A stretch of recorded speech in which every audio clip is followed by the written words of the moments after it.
décrire très simplement le projet sur lequel on est depuis bientôt 10 ans engagé. Le thème général d'infrastructure, j'aimerais vous proposer un titre dont on n'a pas discuté, mais l'infrastructure comme un jardin. On peut regarder cette image en essayant d'y superposer la grille que John Dixon Hunt, le théoricien et historien du paysage qui était chair de l'Université de Pennsylvanie, a rappelé cette idée des trois natures. Une nature première, nature géologique, géomorphologique, la forme du monde, le donné du monde, tectonique, c'est le lieu de l'érosion naturelle. Et puis une deuxième nature, dont déjà les latins parlaient, ils parlaient d'une seconda natura. C'est celle-ci, principalement, c'est toute cette peau du monde qui est travaillée par l'homme, en principe pour sa survie, très peu pour la beauté, mais la beauté est un cadeau qui vient en résultat du travail bien fait. Principalement l'agriculture, une deuxième nature. Et puis, au XVIe siècle, mais tout ça vous le savez, mais je le rappelle parce que je veux commencer comme ceci, pour parler de cette partie-là d'infrastructure, le canal de l'air. Au XVIe siècle, des érudits disent oui, mais il y a une troisième nature. Cette troisième nature, c'est le jardin. Et cette troisième nature, ce jardin, c'est une réduction du monde, une intensité réduite qui nous parle des rapports entretenus par l'homme, la culture, entre cette deuxième nature et ce que les hommes ont trouvé. Donc le jardin, ou paradis du reste, parce que paradis c'est exactement la même chose mais en perse, ça veut dire un enclos, quelque chose qui est intériorisé. Et c'est toujours le lieu d'une interrogation sur qu'est-ce que nous faisons de ce monde. Qu'est-ce qu'on fait de ce qu'on nous a donné? Il me semble que c'est assez d'actualité. Donc pour nous, laissez-moi penser que cet dispositif architectural, je sais, on parle de renaturation de l'air, mais c'est un terme barbare pour quelque chose. Je préfère qu'on dise les jardins de l'air pour me faire comprendre. L'avantage de donner de plaquer cette grille de lecture possible, ce n'est pas la vérité, c'est heuristique, ça nous aide à penser. C'est qu'elle introduit tout de suite le mouvement. Cette image, elle anime cette image, puisque quelque chose qui a l'air fixe est donné. Non, il y a des échanges continuels entre ce monde qui bouge, soit par l'érosion naturelle, soit par l'érosion humaine, si on peut dire, l'activité humaine. Et le jardin est le lieu de l'interrogation sur ce qui se passe. C'est le projet général de l'air, il est 5 ou 6 kilomètres, l'autoroute, la France à gauche, ici on verra plus tard l'Arve qui est quelque part ici. Oui.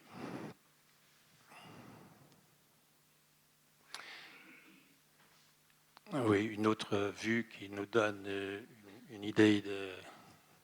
Oui. Ces changements territoriaux, cette sans cesse modification du monde, on peut l'illustrer, on peut la représenter. Ce sont des croquis que j'ai faits à l'époque du parc de Lancy, qui est dans le bassin versant de l'air, ce qui fait que j'aurais passé ma vie à peu près dans le même bassin versant. Et je ne suis pas tout à fait déçu de ça. Et oui, peut-être que je dois m'asseoir et puis avancer parce que c'est pénible. Ou bien je vous dis, allez-y, suivant. Et voici un dessin qui exprime les changements radicaux.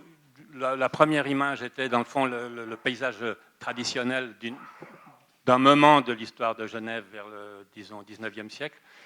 Et ici, dans les années 30, on a une rupture radicale avec une relative industrialisation de l'agriculture, un drainage énorme. Et donc, on a sous ces sketchs-là, ces croquis, sont dans le fond des caricatures, en ce sens qu'ils forcent le trait. Ce n'est pas si plat, ce n'était pas si bosselé. Mais dans le fond, le dessin est aussi un outil de recherche qui met en mouvement. Dans le fond, le paysage ou le paysagisme ou l'architecture du paysage a un avantage, c'est peut-être d'insister sur cette transformation continue des choses, oui. Dans les années 30, la plaine de l'Air subit une radicale transformation, oui. Suivant. Puisqu'on met là, dans ce territoire, environ 400 km de drainage. Il y aurait beaucoup à dire sur les drainages, j'en reparlerai lorsqu'on arrivera près de la Praille, la position et l'action de personnages comme Pictet de Rochemont, dont on ferait bien de se souvenir à l'occasion, plutôt qu'appeler ça le carrefour de l'Étoile, je propose qu'on s'occupe un peu de nommer les choses et de dire que ce serait bien d'avoir une esplanade Pictet de Rochemont, parce que cet homme a joué un rôle avec bien de ses contemporains tout à fait décisif dans le rapport entre agriculture, drainage, maîtrise du territoire, les éléments. Bien sûr, on voit ici ce qui s'est passé, c'est que l'air a été court-circuité à un moment donné pour des raisons, disons, de sécurisation de ces terres, de bonification des terres. Le problème est tout à fait bien, suivante. Les résultats sont spectaculaires, oui. On voit quelques images de ces travaux qui ont été poursuivis depuis le 19e siècle. Je reviendrai avec une autre image jusqu'aux années 40, oui. Et voici le canal de l'Air, ce qui est tout de même pas n'importe quoi. Donc, cet magnifique ouvrage d'art, c'est vraiment cette infrastructure splendide. Elle a un inconvénient, c'est qu'elle résout le problème localement et elle envoie le problème en aval. Et puis, elle n'a pas, disons, des qualités biologiques. Les échanges ici, du fait de l'imperméabilisation des rives, des berges, les échanges hydriques avec la nappe phréatique ou les milieux environnants sont désastreux. Donc, le programme suivant donc des sketchs, déjà, ce sont des sketchs de 1980, ce qui fait qu'il y a une sorte de prédestination. Oui, quelques images du canal. Et le programme, donc, lancé dans les années... Oui, vous pouvez y aller comme ça. Dans les années... Voilà. Avant de parler du concours qui a été lancé en 2000 pour renaturer l'air, dans ces transformations successives du territoire, il y a beaucoup de traces. Et le territoire est non seulement plein de réalisations, mais il est plein de projets qui n'ont pas été réalisés, mais qui, dans le fond, nous donnent une idée des possibles du monde, de ce qui était cherché, d'une sorte de tension vers quelque chose d'autre, comme si le passé cherchait à un devenir autre et qui ne réussit pas toujours. Mais il y a cette tension, et alors on la retrouve, c'est un plan que j'ai trouvé aux archives d'État. J'étais le premier à l'ouvrir. C'est un plan qui fait 1,20 m, il est plus ou moins 3 mètres, plutôt il doit être plus ou moins à l'échelle 1,1 ici. C'est un plan, comme vous le voyez, de canalisation suite à des inondations qui ont eu lieu dans les années 1880, disons. Et l'avantage, c'est un plan tracé par le géomètre cantonal de l'époque qui a pris deux relevés, un relevé longitudinal et 135 sections. Vous voyez les profils ici, il y en a 135 sur 2 ans à une année d'écart. Et on voit que la rivière bouge, parce qu'ils ont repéré donc le tracé bleu de la rivière, et ça c'est le projet, que la rivière bouge latéralement jusqu'à 40 mètres. Donc cette idée d'une rivière... Déjà la rivière nous dit que les choses ne sont pas fixes. On peut le voir dans les dessins de la rivière, il suffit de s'approcher de la rivière, oui. Donc le territoire est plein de traces sur le territoire, dans les archives, dans les récits, etc. Et c'est cette épaisseur du monde, cette stratification de l'histoire ou des désirs du monde, histoire réalisée ou pas réalisée, qui est dans le fond en jeu. Lorsque je dis cette infrastructure comme un jardin, le jardin est justement le lieu intense, recueilli, préservé d'un regard sur ce qu'on fait. Oui. Bon, la première infrastructure que j'ai construite donc ça c'est le canal de l'Air. Ça, c'est la route de base, et ça, c'est le parc de Lancy. Je parle simplement du premier objet du dispositif architectural. Ça, c'est un peu pompeux, mais c'est comme ça que je l'appelle. Oui. Ce pont-tunnel, je ne parlerai pas du parc, rassurez-vous, oui. Ce pont-tunnel, alors je le présente parce qu'il est, dans le fond, exemplaire, au sens que c'est un exemple, pas que c'est parfait, de notre démarche. Oui. Il a été réalisé à l'occasion d'un élargissement, donc c'est totalement infrastructurel, on peut dire, élargissement de la route de base. Ici, un vallon, celui du Voiret, du Petit Voiret, qui avait été comblé par, dans le fond, la logique de l'assainissement qui se déroulait ici sur des kilomètres. Et dans le fond, plutôt que de faire un pont, ce qui est quand même une manière de traverser, de passer au-dessus des vallées un peu plus propre que cette espèce d'embouteillage, ils ont comblé le petit vallon. Et nous, le programme était, faites-nous un passage inférieur pour les piétons, pour les enfants principalement. Il y avait un jeu d'enfants, un adventure playground ici et des habitations là-bas. Le problème, c'est que le programme nous donnait à la fois le passage sous la route, ce qui on peut dire que c'est une situation de tunnel, et le passage d'une rive à l'autre, qui est une situation de pont. Donc le projet est une superposition d'un pont et d'un tunnel, oui, ce qui permet de dire que nous avons résolu le problème sans... Il y a une solution et le problème est encore vivant, est encore visible. Vous comprenez ce que je dis? C'est qu'on aurait pu, dans le fond, la chose la plus simple, c'est d'enlever la terre et de faire un pont. Mais je trouve assez intéressant de montrer, de laisser une trace, parmi les traces trouvées, parmi les éléments possibles d'un projet, garder quelque chose qui permettra de mesurer l'écart entre ce qu'on a trouvé et ce qui a été modifié. Parce que si vous modifiez tout, ça devient un peu... Voici le projet dans son ensemble, encore une fois. Oui. À la fin, disons, au début des années 2000, vous voyez, l'air est un torrent. On le voit dans le livre d'André Corbeau. Du reste, il y a un pont près de Saint-Julien, c'est marqué pont sur le torrent de l'air. Donc, il ne faut pas s'étonner qu'il n'y ait pas toujours de l'eau, puisque dans les torrents, il y a des étiages, des périodes d'étiage très, très sévères, comme cette année. Mais lorsque la rivière se charge, elle devient loin d'être négligeable. Oui.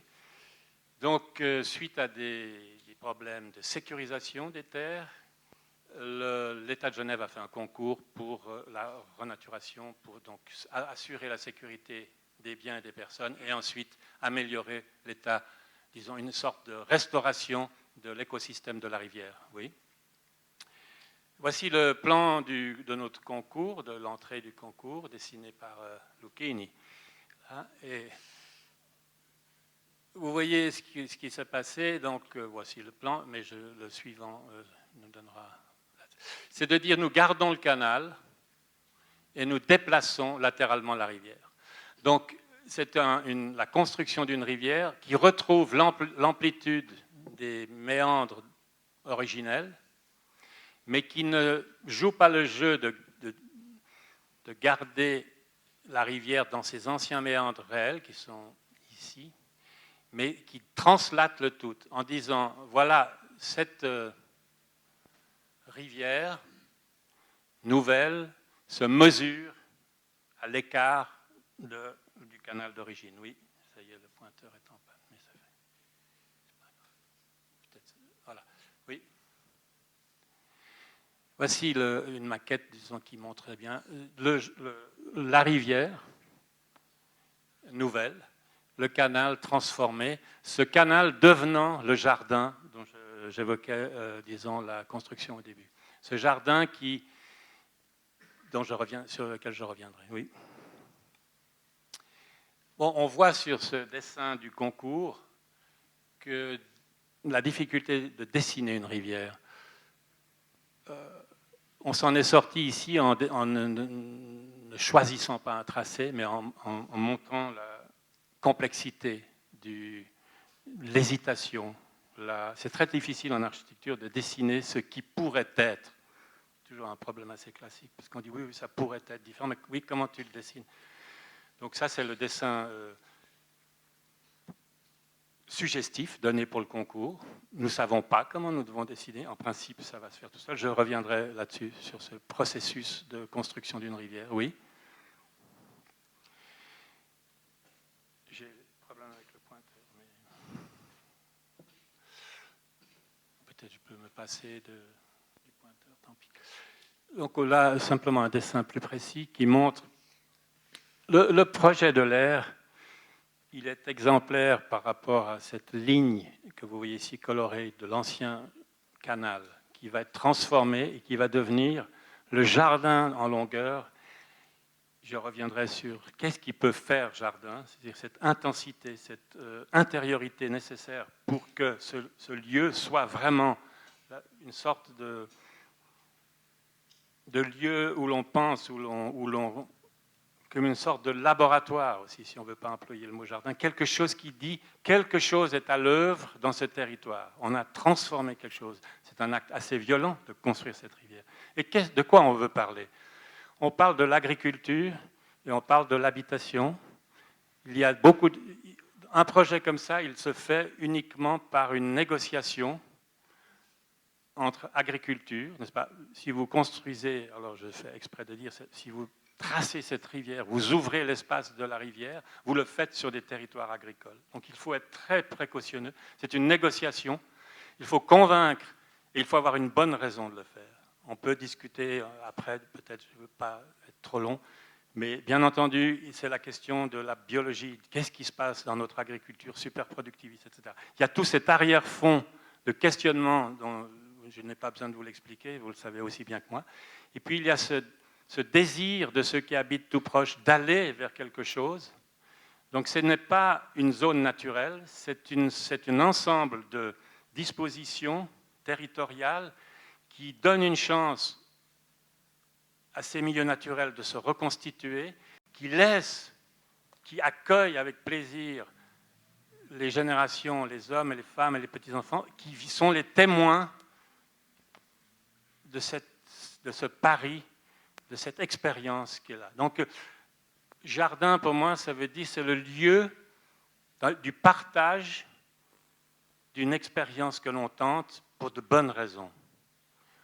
Alors, on peut dire qu'à Genève, ça ne va pas si mal si on compare à d'autres parties du globe, mais je crois que si les pays les plus riches ne prennent pas la responsabilité de cette richesse plus ou moins méritée, pour faire quelque chose, pour inviter. C'est pour ça que j'aime bien montrer ce projet aussi ailleurs, pour dire, voilà, on tente une réflexion. C'est un jardin, alors je reviendrai après sur les dispositions qui font que cette transformation, et j'insiste sur le mot jardin, je n'emploie pas le mot parc, parce que c'est autre chose. Oui.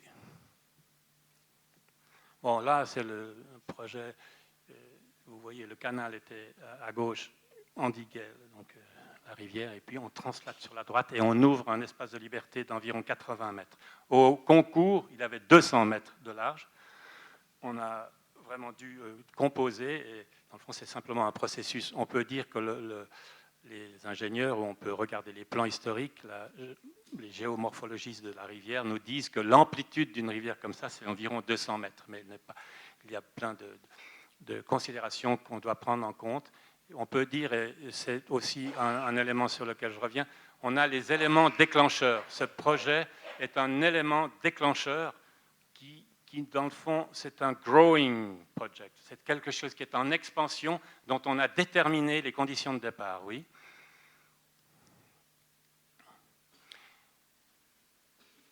Bien sûr, en 1936, Braillard fait ce plan. Je parlais avec Alain Léveillé, on appelle ça toujours la maille verte, mais il me rappelait que c'était, dans le fond, le titre exact de ce plan, c'est « Surface publique et site à classer ». Surface publique, c'est exactement tout ça, ça veut dire, et Alain a été plus loin encore que l'équipe de Braillard et de Bernoulli et de ces 4 échelles qui ont, dans le fond, qui sont pour nous des maîtres de cette réflexion sur le territoire à cette époque. Et Alain Léveillé a fait un pas de plus en disant c'est espace public rural. C'est très difficile d'avoir un espace public partagé. Donc pour nous, vous voyez que l'air est déjà... On a la même chose, c'est l'air, c'est ici. Hein. Nous, on a travaillé sur ce secteur, ça sera l'autoroute ici. Donc on voit que Braillard et ses collègues, avec une intelligence territoriale remarquable, on pourrait, je crois, prendre n'importe quel exemple pour voir qu'ils ne se sont pas trompés. Oui. Et cette surface publique, elle est absolument nécessaire. Donc, encore une fois, le projet de revitalisation de l'air ou de renaturation n'est pas une réserve. C'est un espace public, on peut parler d'espace public linéaire qui va jusqu'au cœur de Genève, on peut faire des analogies avec ce qui s'est passé à Boston, etc. C'est à peu près les dimensions. Mais c'est un espace public et pour nous, pour moi, je le traduis, espace public comme jardin témoin d'une expérience. J'insiste sur le fait que le public est... Alors, les êtres humains sont convoqués à réfléchir, je ne sais pas quel mot, c'est un peu pompeux, à être face à des possibles, à des choix. Oui. On a commencé par un premier essai, dit tronçon expérimental ou secteur expérimental, ce qui était une bonne chose parce que, bien entendu, je suis là pour parler, mais c'est une équipe énorme qu'elle a derrière. Et entre les biologistes, les ingénieurs civils, les hydrauliciens, les paysagistes ou les architectes, vous pouvez imaginer que le simple mot paysage veut dire tout à fait des choses très différentes pour un biologiste que ou territoire, etc. Donc c'était une période de rodage, on peut dire, oui, où nous avons essayé des techniques. On a très peu, on a décanalisé un peu, on a brisé les berges, les rives exactement de béton, et on a couché autant que faire se peut sur un territoire assez exigu qui nous a donc imposé des limites. Bien entendu, comme disait Deleuze, on commence toujours les choses par le milieu. Je pense que si on veut faire de l'architecture, il faut se plier au fait que c'est jamais le bon moment, jamais le bon endroit, jamais le bon programme, et c'est comme ça qu'il faut commencer, si on attend la situation idéale. Donc moi, je m'essaie qu'on soit dans les pires conditions pour commencer et qu'on y aille quand même, en disant, si on va quelques mètres dans la bonne direction, c'est bien. En ce sens-là, c'est une sorte d'optimisme. Je ne veux pas dire ce mot optimisme, c'est une sorte de confiance dans une possibilité de retourner les situations les plus dramatiques. Oui. Et voilà, il faudrait bien sûr une suite de clichés qui montrent une chose que j'ai appris, c'est que si vous déclenchez les choses, si vous ouvrez l'espace, la vitesse avec laquelle la nature, l'eau, fait le boulot, c'est tout à fait hallucinant. On aura des images aussi très spectaculaires dans la suite du projet. Oui.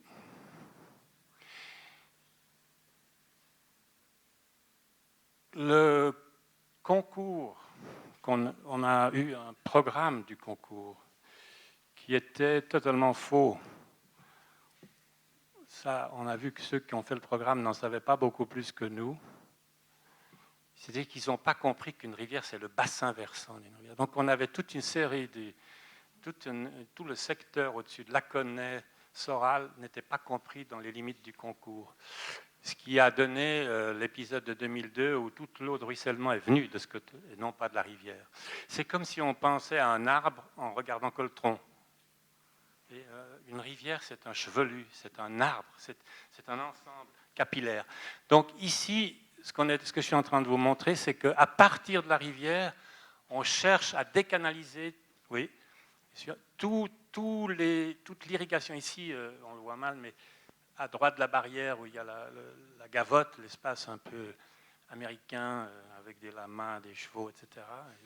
La seule rue animale de Genève, mais qui est très bien. Et on a décanalisé la rivière et donc le projet s'étire, fait signe au territoire jusqu'où il peut aller.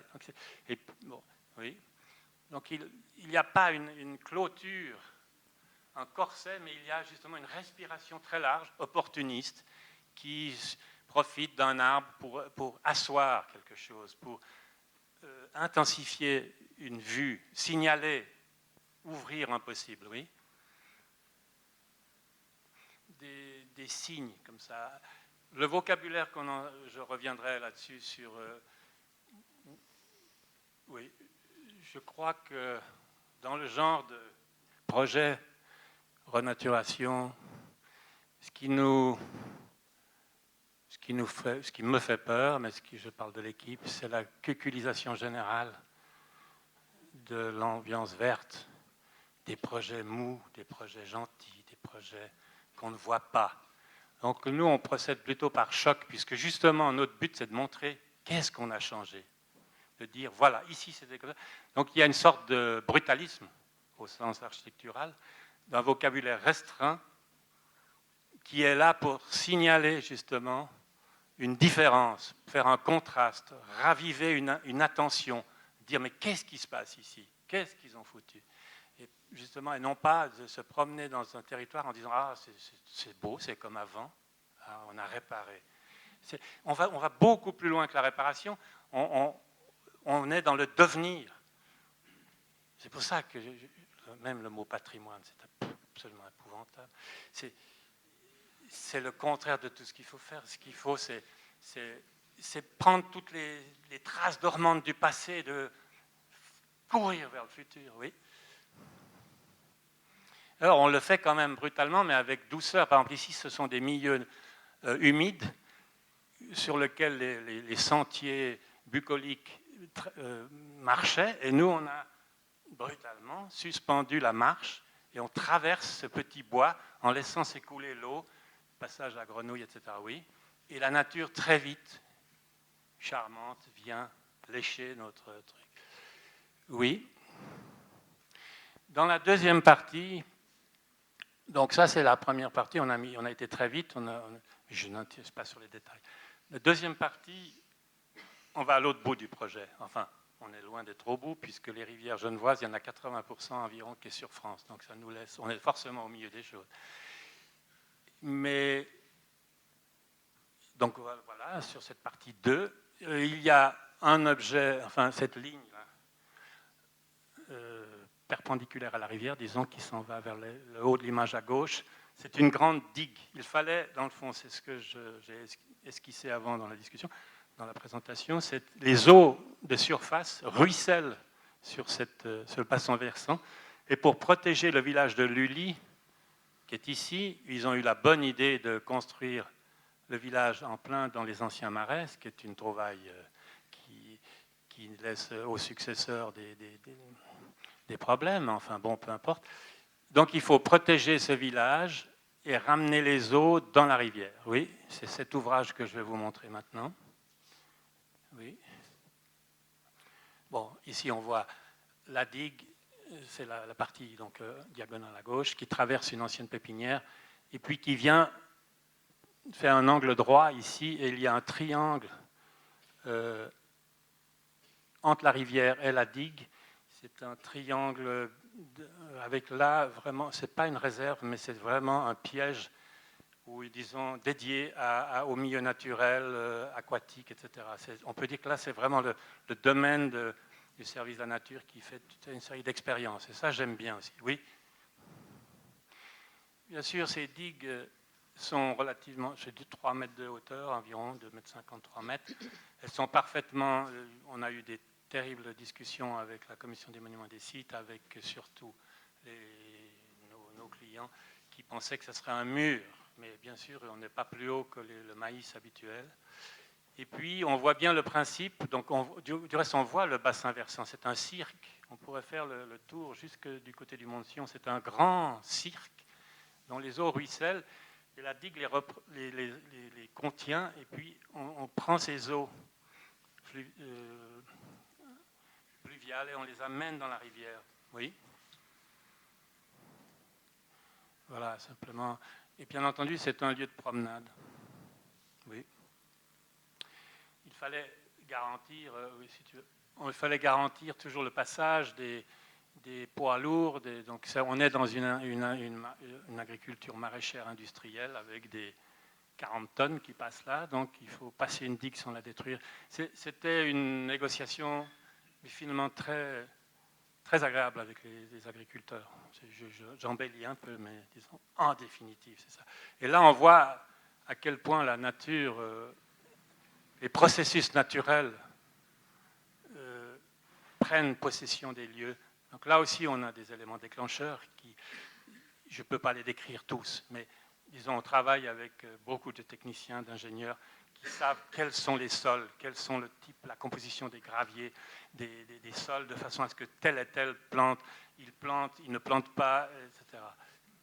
C'est une très belle gymnastique intellectuelle, une très belle respiration du monde qui est, comme disait Louis Kahn, il y a à la fois le principe formel, on cherche quelque chose, je dis ça pour la MUC, on cherche quelque chose, on ne doit pas le perdre, et pourtant il y a beaucoup de choses à mesurer. Ça, c'est la différence entre ce qu'on cherche dans le projet, comme une respiration, une nouvelle vue du monde, et puis pour y arriver, il y a beaucoup de calculs, beaucoup. La simplicité, c'est un résultat, ce n'est pas un programme.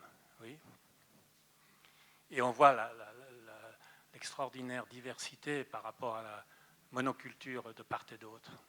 Ce sont donc des zones écologistes de compensation écologique qui accompagnent, dans le fond. Vous voyez que dans le paysage, on ne peut pas dire que ça défigure le paysage. Oui, et du reste, qu'est-ce que ça voudrait dire? Voilà, ici, ce triangle ici à droite. Dans le fond, on a toute la creuse de la rivière que je vais vous montrer après. On a utilisé tous les matériaux pour faire les digues et pour remplir ce triangle à droite. Donc il n'y a pas eu d'exportation de terre à l'extérieur du chantier. Mais là, je sens que je deviens barbant. Oui. Bon, voilà la digue. Elle traverse à un moment donné un bois qui est une ancienne pépinière. Donc évidemment, les biologistes au début nous avaient tout de suite dit qu'une pépinière, par définition, ça ne vaut rien. Bon, puisque c'est des essences, la plupart du temps, qui ne sont pas du coin. Mais quand on est entré là-dedans, c'était une telle merveille d'oiseaux, c'était un havre naturel. Donc, on a décidé que la partie gauche resterait, dans le fond, plus naturelle, et la partie droite, on voudrait en faire, parce qu'on a ici, à la fin, là, il y a un très beau bois de pin du Nord. On a l'impression d'être à Vintimille, ou vous savez, ces bois qu'on a au bord de l'Adriatique. Tout à coup, il y a déjà, le jardin est là. Je parlais avec Peter Walker, le grand paysagiste américain, il me dit, dans le fond, c'est pas mal de faire des parcs là où il y a déjà des arbres. Oui, c'est une bonne idée, comme de faire des villes là où il y a déjà des villes. Et il y a toute une série de dispositifs, de murs qui contrôlent. Parce que, dans le fond, pour garantir la sécurité de la ville de Genève, on est obligé, lors d'une crue centenale, qui est donc une énorme accumulation d'eau, de retenir l'eau. Donc il y a des dispositifs qui jouent entre la digue et certains murs de béton, qui sont des sortes de portes, de vannes, qui contrôlent le débit qu'on est autorisé à laisser passer. En quelques heures, là, ou au pire 2 jours, la crue se dissipe. Donc c'est une sorte de respiration de l'eau, enfin, de danse avec l'eau du territoire qui est nécessaire. Donc c'est des ouvrages très techniques et qui se glissent dans les ondulations du monde. Oui. Ça, c'est la préparation de ce territoire perché où on a des mares. Donc c'est toute une série de pièges ou d'habitats pour les grenouilles, Dieu sait quoi. Je vous passe les détails. Mais ce sont simplement les préparations du territoire. Évidemment, la forme géométrique de ces bassins disparaît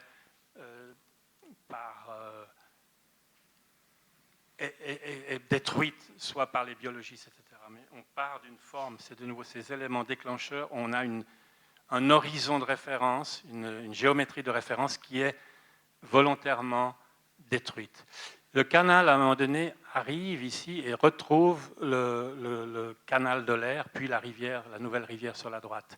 Pour des raisons hydrauliques dont je vous passe les détails, il était nécessaire, la partie gauche ici qui fait une quinzaine de mètres de large, il fallait l'agrandir parce qu'on peut comprendre que quand une rivière entre dans une autre rivière, il lui faut lui donner un espace pour la courbe d'Ormuz, c'est-à-dire vous pouvez comprendre qu'il y a un embouteillage de flotte là, et qu'il fallait donc créer des bassins, un élargissement de cette... Alors oui, on voit là le canal à droite, les terrassements du plateau triangulaire perché biologique, si vous voulez, enfin, et puis l'ancien canal du 19e siècle, et à partir de la dernière chute du 19e siècle, c'est celle qui est derrière l'arbre. Et puis ensuite, on en a une, nous, vous voyez, elle est beaucoup plus importante que celle du 19e siècle, parce que pour des raisons de courbe d'Ormuz, il fallait toujours que la flotte de la rivière ici, l'eau de la rivière, soit plus basse que l'entrée de l'eau du fossé. Donc on a dû descendre la rivière plus. Ensuite, oui, on a voilà le canal du 19e siècle qui est d'une splendeur avec ses noyers et autres arbres qui sont un plateau sublime. Oui. Donc on voit là, quand il y a un peu d'eau, ce qui se passe, c'est que ces courbes d'Ormuz, donc c'est cet aiguillage, c'est cette rencontre de deux flux. Oui. On voit tous les géotextiles, les plantations, tout ça, mais je vous montrerai des photos. Au bout de 2 ans, on ne voit plus rien. Les techniques du chantier, tous ces enrochements cyclopéens qui ne sont pas du tout fondés dans du béton, mais dans la terre, donc permettent dans le fond à la végétation de reprendre. Je reviendrai sur d'autres dispositifs. Vous voyez, oui. Et on voit ce qui se passe. Nous, on a vraiment copié ce qui s'est passé au 19e siècle. Enfin, on l'a en tout cas bien vu. Et ces grands bassins-là sont simplement créés, parce qu'il n'y a pas beaucoup d'eau dans l'air, très souvent. Il y a des réserves d'eau, des flaques d'eau dans le fond qui sont construites par ces seuils, comme celui en bas de l'image. C'est une retenue d'eau de 60 cm environ, qui garantit qu'il y a toujours un plan d'eau. Oui. Et donc, le canal est vide, mais l'eau est encore là. Oui. Et puis, vous voyez que la végétation, oui, je n'ai pas besoin de commander, et même en hiver, c'est très beau. Oui. Et voilà, depuis en haut, voilà ce qui se passe comme ça. Il y a ces espèces de plateaux qui flottent et qui, à la fois, sont nécessaires pour indiquer à la rivière où elle doit aller, mais qui sont, dans le fond, aussi des indices de ce qui rendent visible l'action de l'homme, mais d'une manière, je l'espère,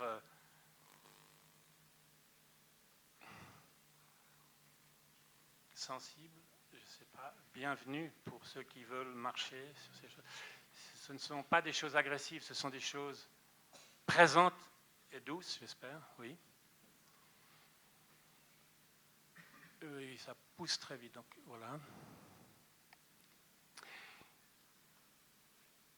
Il y a à 4 endroits de la rivière des blocs, on peut dire des rochers en béton, des sortes de grands rochers qui viennent jusqu'au bord de l'eau, des sortes de sièges, rochers.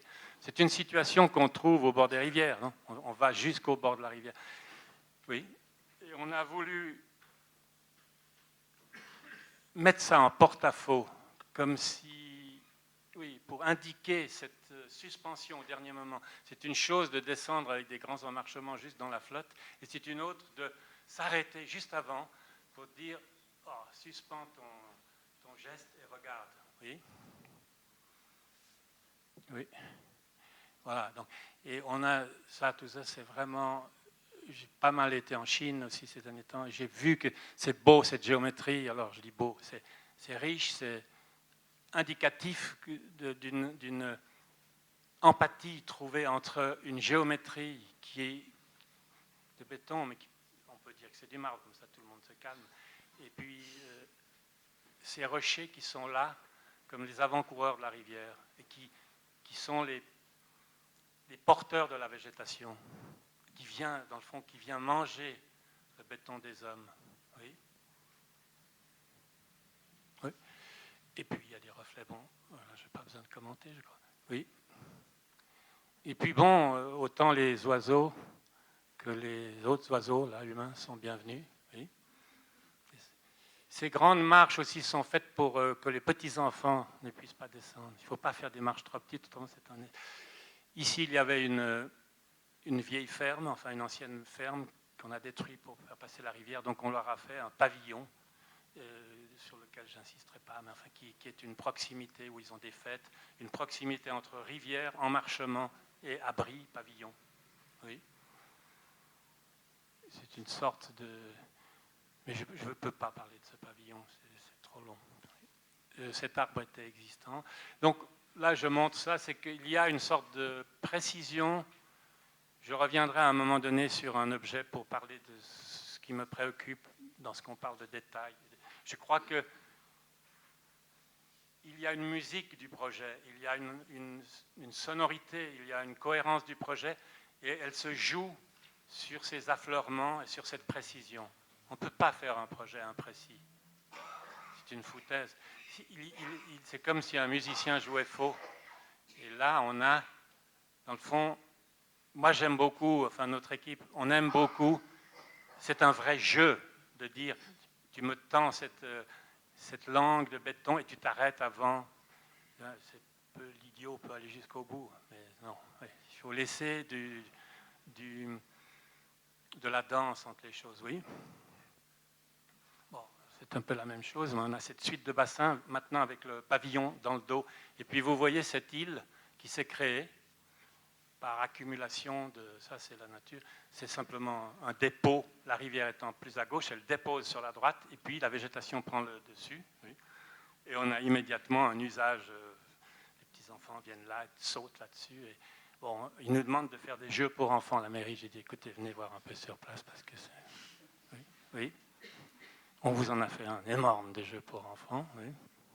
Ils s'amusent bien, c'est des images presque de Alice au pays des merveilles. Non, il y a des histoires, dont ils se racontent des histoires quand ils vont à Keulele ou qu'ils viennent voir leur reflet là-dedans. Oui. On continue. Allez. Bon, à un moment donné, il y a un pont qui passe d'une berge à l'autre. Là, suivant. C'est nécessaire pour des raisons de... Il est près des emmarchements. Oui. C'est un pont de bois couvert. Je ne reviens pas là-dessus sur ça. Concette, il sera mieux que moi pour parler des ponts. Mais c'est tout de même, on peut dire que c'est une infrastructure. Ça a l'air très traditionnel, mais enfin, tous ces nœuds sont très sophistiqués. Mais je ne veux pas insister là-dessus. Sur quoi je peux simplement dire pourquoi on a fait un pont de bois. C'est pour avoir, dans le fond, ce que Mimra me dit, il y a toute une étude maintenant sur les ponts couverts, ponts habités. C'est à la fois un lien et un lieu. Il y a une sorte d'intériorité ici. Les gens viennent et regardent à gauche et à droite la rivière amont, aval.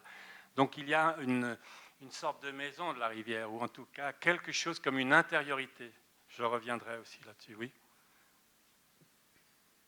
Et il y a un dessous du pont, il y a le pont qui est dans le fond très strict dans sa géométrie, répond et veut être en tonalité, on peut dire, en accord avec les pans de béton, oui, les plans de béton. Bon, vous voyez que la rivière, de temps à autre, s'énerve, se charge et travaille. C'est ça qui forme la rivière. C'est ça. En fait, c'est la forme de la rivière une fois qu'on a décapé et ouvert, mais je reviendrai à la fin de l'exposé là-dessus, sur le processus de construction de la rivière. Il y a là une sorte de dessin par la rivière même, mais il faut qu'il y ait des périodes de crue pour avoir assez de violence, assez de puissance. Oui. Donc voilà, le pont est à peu près à la fin des peupliers. Et puis on a ici un premier espace de la rivière. Donc l'ancien canal est ici. Et à ce moment, on a gardé cet ancien canal comme une sorte de bras mort qui n'est pas consacré à la promenade, mais à des milieux naturels, la promenade étant plus à droite. Mais il y a une ouverture. Là, il y avait un bois. Et on a planté de nouveau, on a replanté environ 20 000 arbres. Mais ici, on a la rivière qui s'ouvre. Oui. Enfin, il y a un nouvel espace de divagation pour la rivière. Oui.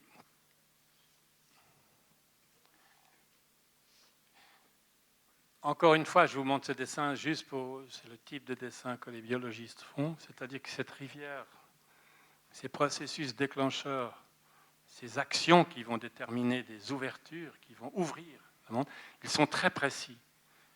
Donc on a l'impression d'une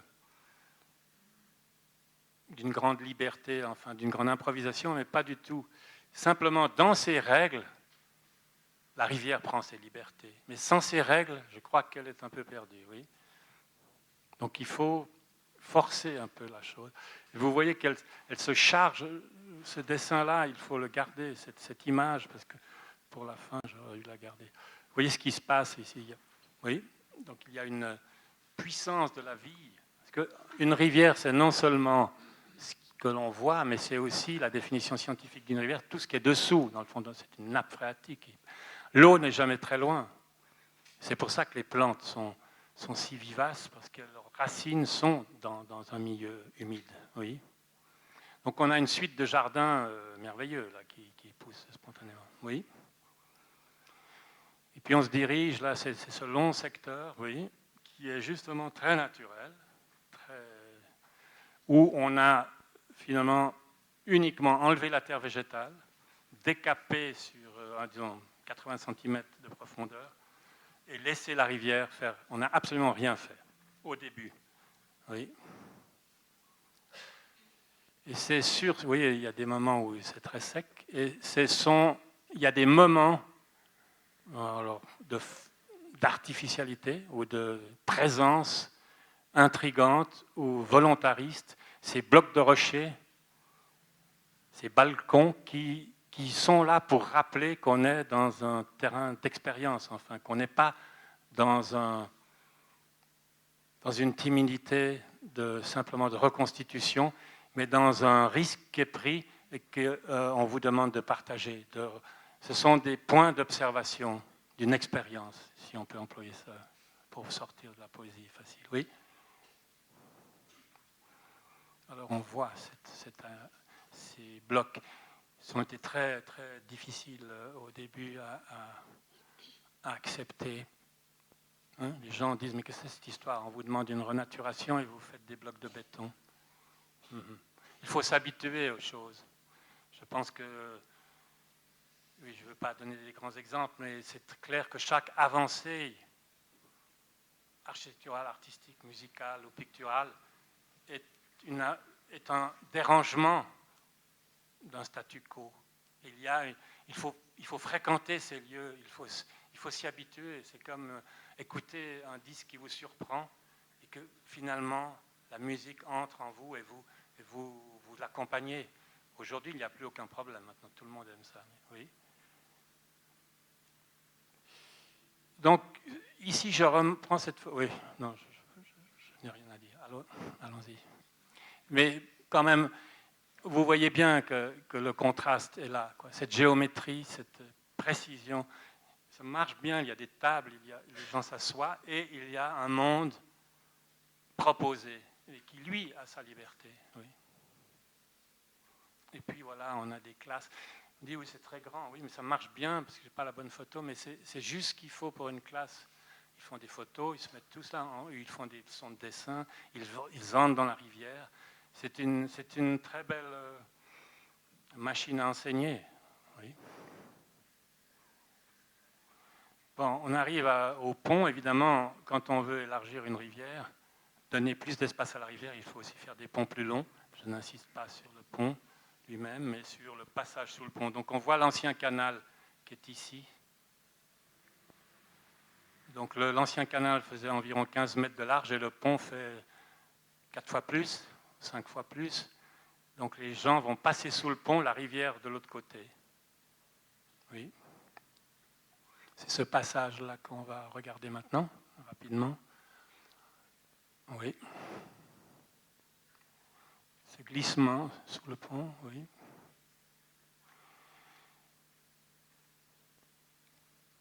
Bon, tous les chemins sont aussi respectent les normes pour les personnes à mobilité réduite, je le dis, parce que ces rampes sont aussi là, pas pour nous faire plaisir, mais parce qu'elles s'adressent aux plus faibles, et je reviendrai sur cet aspect, mais en prêtant attention aux plus faibles, on donne à tout le monde. Alors ça marche bien pour les dames ou celles qui ont une poussette, je sais pas, ou ceux qui est fatigué. Et puis on a toujours une surface plus large en gravier, en herbé, et puis une sorte de tapis proposé à la communauté. Mais ces tapis, ce sont vraiment des tapis parce qu'ils ne s'enchaînent pas, ils sont toujours détachés l'un de l'autre.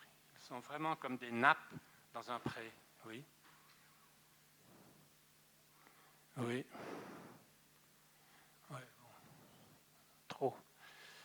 Et puis voilà comment ça marche, avec mon démonstrateur favori, là, le petit.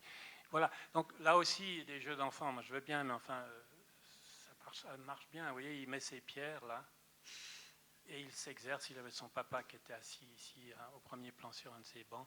Et lui, il est aussi précis que ces sauteurs de triple saut au jeu d'athlétisme.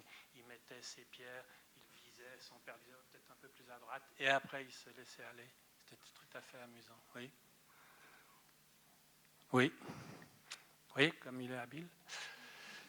Bon, plus ou moins. Ici, il y a une sorte de place ici.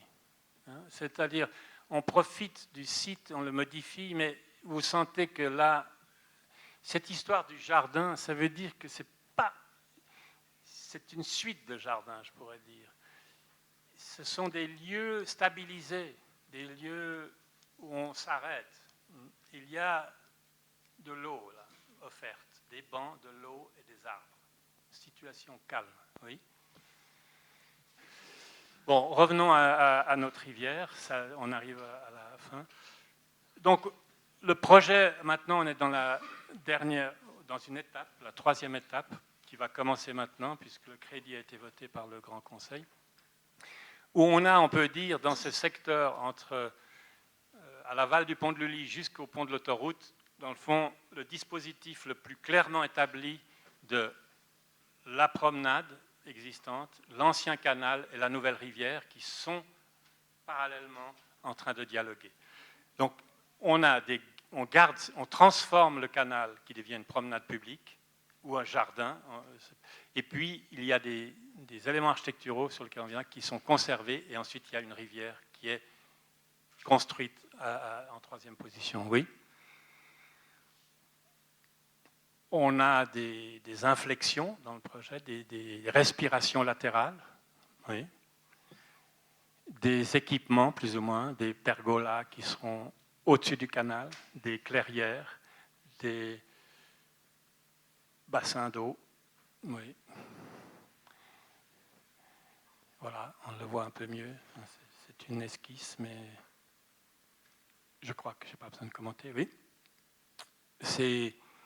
J'ai parlé longtemps des fontaines, mais il y a aussi ces tables qui sont un autre élément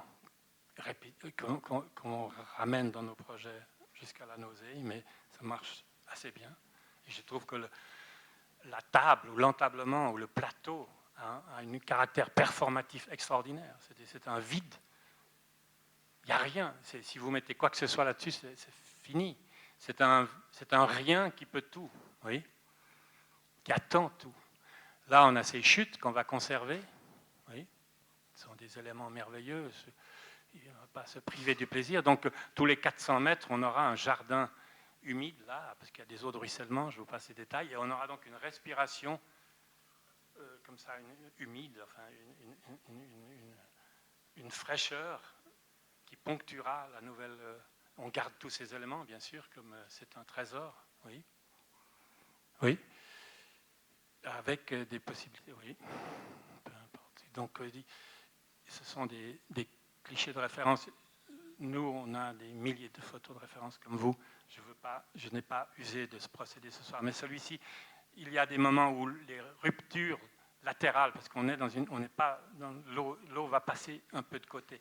Et on a ces irisements différenciés qui sont tout simplement une merveille. Oui. L'accès à l'eau, là. En principe, on ne privilégie, on ne donne pas d'incitation trop forte pour aller dans les milieux naturels en voie de reconstitution. Mais là, il y a une exception. C'est une volonté civique d'aller jusqu'à l'eau, que le village vienne jusqu'à l'eau. Oui. Et on va transformer le platelage béton par par ce dispositif merveilleux, et c'est à Stourhead en Angleterre, dans ces parcs merveilleux. Je connais peu de choses plus belles qu'un pont en herbe. Oui. Donc le pont de Mourla va être va accueillir cette fraîcheur pour aller jusqu'à l'eau. Ici, vous voyez ce que je vous disais, c'est que le projet respire latéralement. Il s'engouffre, il va chercher l'eau aussi loin qu'il peut, d'une manière opportuniste. Ici, il y a une nouvelle zone industrielle, de maraîchage industriel, mais il y a des aires de compensation, il y a des aires de refuge. Une autre possibilité, c'est cette tache verte qui monte là, en direction du village de Confignon. Le conseil administratif nous avait demandé d'étudier un jardin de sculpture qu'on avait fait avec Claude Richard dans une proposition qui apparemment n'est pas forcément ce qui va être fait. Oui, alors, juste pour vous montrer comment le projet remonte, c'est une suite de terrasses dans le fond. Et là aussi, on nous a demandé que le parc, parce qu'il y a une grande dénivellation entre bas et la mairie, qui est dans le cercle, il y a dans le fond cette nécessité de monter pour les personnes disons, fragile. Et cette diagonale vient chaque fois s'appuyer sur un plateau et elle reprend. Parce qu'au bout de ce plateau à gauche, il y a des vues superbes. Oui, j'ai une image. Alors voilà, c'est ce type de... Je le montre simplement parce que le projet n'a pas de limite. Le projet s'étend, même si c'est quelqu'un d'autre qui le fait. Vous savez, les projets, on dit toujours qu'on travaille avec les éléments du site, mais j'ai montré ce plan du 19e siècle. On travaille avec des plans d'autres. On peut aussi travailler à Lyon. On travaille sur des plans directeurs de Desvignes ou de Créter. Ça veut dire que pour moi, un projet commencé par un autre, c'est à peu près comme un site trouvé. Si je ne veux pas continuer, moi je continue. Ça ne me gêne pas du tout qu'on continue un projet commencé. Et alors, par symétrie, si quelqu'un veut continuer le projet comme on a commencé, il est bienvenu. Ce n'est pas nous qui décidons. Oui. Voilà, vous voyez, c'est cet objet trouvé à la Confignon, cet angle vers le paysage qu'on a, dans le fond, exacerbé en le répétant 5-6 fois dans des plateaux successifs. Voilà. Je crois que c'était dans l'autre sens. Oui, en bas, il y a ce magnifique bosquet. Ce sont des arbres, un peu comme ces platanes de la liberté. Ils sont merveilleux. Et on a là proposé justement un accueil de ces arbres. Oui, oui, c'est juste cette figure, bon, une sorte de jardin ombragé. Oui. Bon, on arrive ici à la fin du projet. C'est une écluse ou une digue qui va être, dans le fond, avant l'autoroute, l'objet, le dispositif qui va contrôler, encore une fois, l'eau qui est possible de faire passer. C'est cette écluse-là, cette embouchure-là, ce dispositif qui va, dans le fond, laisser passer 50 mètres cubes secondes. Et ensuite, à partir de là, l'eau ne peut pas passer, elle s'accumule de part et d'autre, le temps que la pluie se calme. Et donc c'est ça le dispositif ici qui va à peu près accueillir 400 000 mètres cubes d'eau, ce qui garantira la sécurité de la praille Acacia Vernet. Oui. C'est simplement cette digue. Oui. On peut aller vite parce que je crois que je suis trop long maintenant. Ça, c'est la carte des dangers, peu importe. Voilà un peu la flotte que ça va donner. Et puis on arrive à la praille où on avait fait cette proposition par analogie à la promenade de Carouge, d'utiliser l'air qui a été canalisé pour, comme base. On avait trouvé que le master plan manquait un peu de conviction sur l'espace public et on avait essayé de faire une proposition à partir de la rivière sur une proposition. Il y a 3 images, si vous voulez. Donc, c'est affirmer le tracé des cours d'eau. Oui. Ensuite, développer l'espace public. Le numéro. Oui, allons-y. Et puis entamer les mutations. C'est tout. En fait, ce dispositif il vient un peu d'entamer la mutation. Les déclencheurs, ce sont si vous voulez, le projet de rivière ou de paysage est processuel. bien sûr l'architecture aussi, mais dans le fond, il peut aider à comprendre. Je reviendrai encore une fois. Oui. Cette structure paysagère est évidemment un peu comme le plan Braillard de 1936. Il y a un sens, dans le fond, à travailler sur l'eau.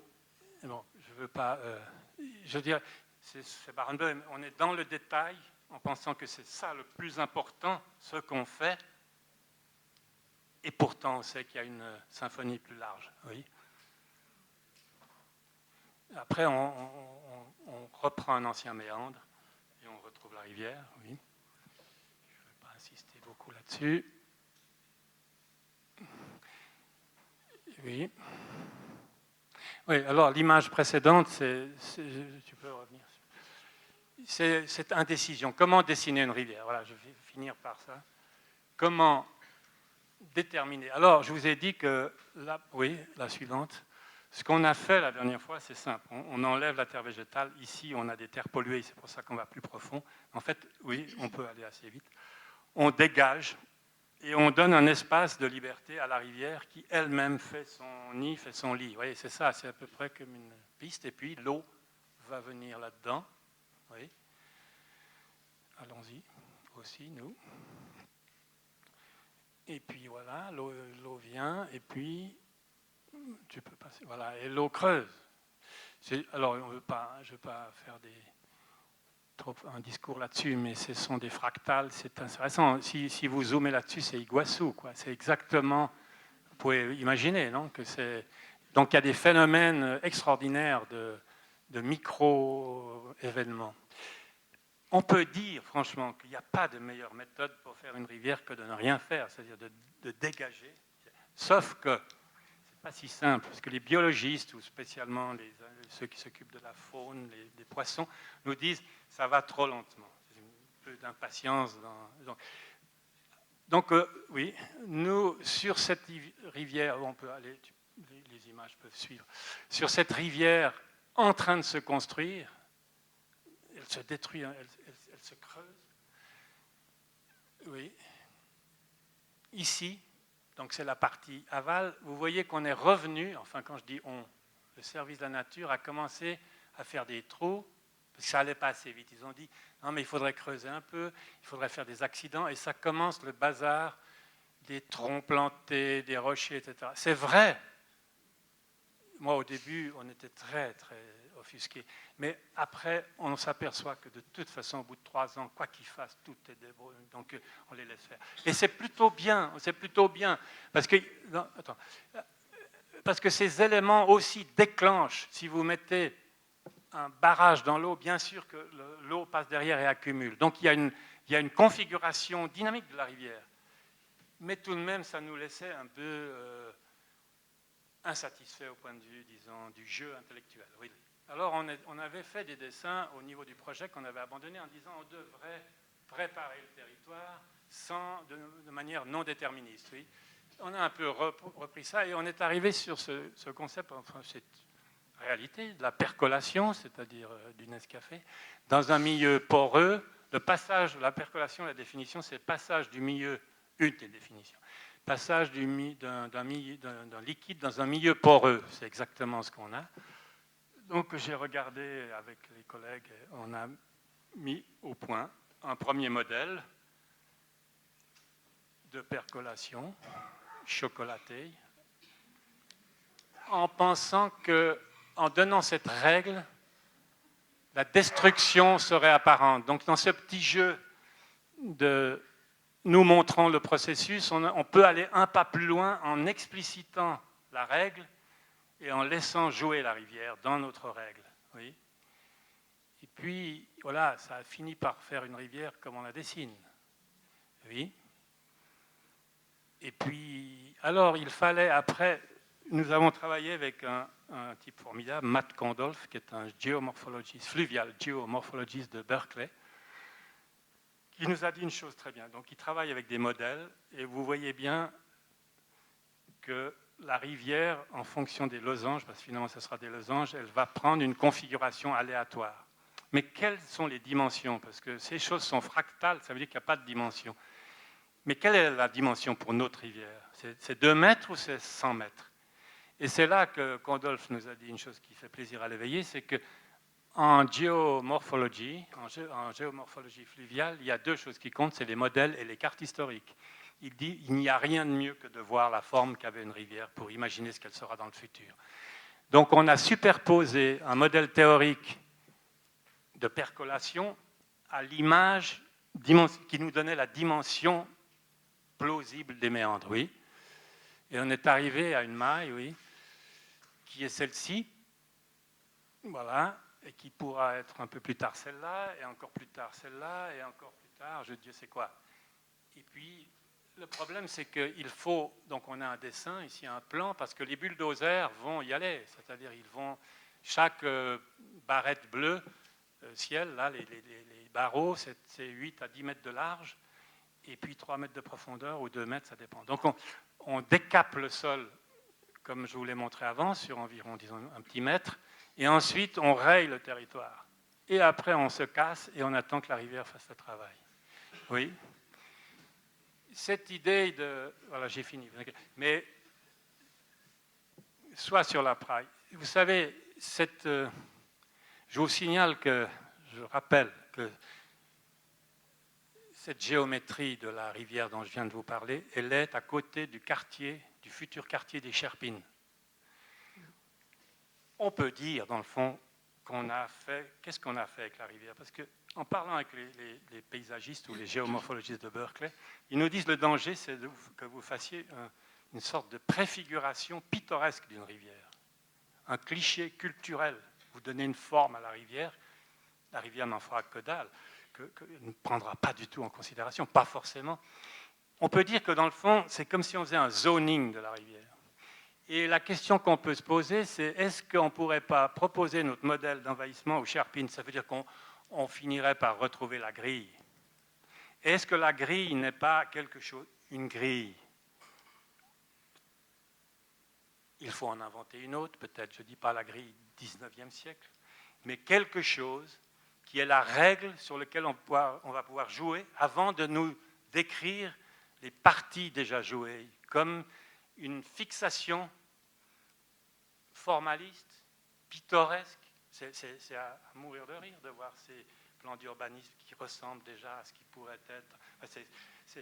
Il y a quelque chose de tragique dans cette fixation sur l'anecdote, alors qu'on n'a pas le processus, les mécanismes de la construction de la forme. Donc, je ne suis pas du tout agressif, on travaille sur les Sherpines, ça va très bien, mais je trouve que là, il y a, parlant d'infrastructure, l'infrastructure d'une rivière, le dispositif architectural, la réflexion au moins sur la construction d'une rivière peut peut-être être retrouvée.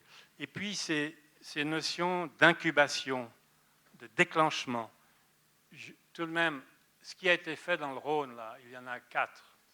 Si on regarde le rapport poids-puissance, coût-bénéfice, de simplement un plateau et le succès, on peut se dire que ça peut être aussi une manière de faire changer la ville, d'incuber, d'infiltrer la ville de ces moments intenses, parce qu'il ne faut pas faire des choses qui n'ont pas d'émotion ou qui n'ont pas de sensibilité. Il faut que, si les gens viennent ici, c'est pas parce que c'est bien placé, c'est parce que c'est irrésistible. C'est parce que c'est formidable d'être au bord de l'eau, quoi qu'en pense le WWF. Et on pourrait faire les comptes avec cette histoire, c'est-à-dire comment un truc qui coûte 200 000 francs s'implante dans une ville et la secoue. Vous avez tous en tête ce qu'a fait Aldo Van Eyck après la guerre, où il a construit 750 jeux pour enfants de manière provisoire. Mais c'est pour ça, cette insistance, encore une fois, je termine par là, l'amour de la ville, l'intérêt de la ville, la saveur de la ville de Genève, elle est devant, elle est à tous ceux qui tirent le frein à main, qui nous empêchent, se trompent, je crois, en bonne foi. Il faut un acte de foi, d'espoir. Il faut prendre des risques. Et ce risque, c'est celui du plaisir d'une vie. Comme dit Corbu, on ne sera pas resté à côté de nos vies. On aura essayé quelque chose. Merci beaucoup.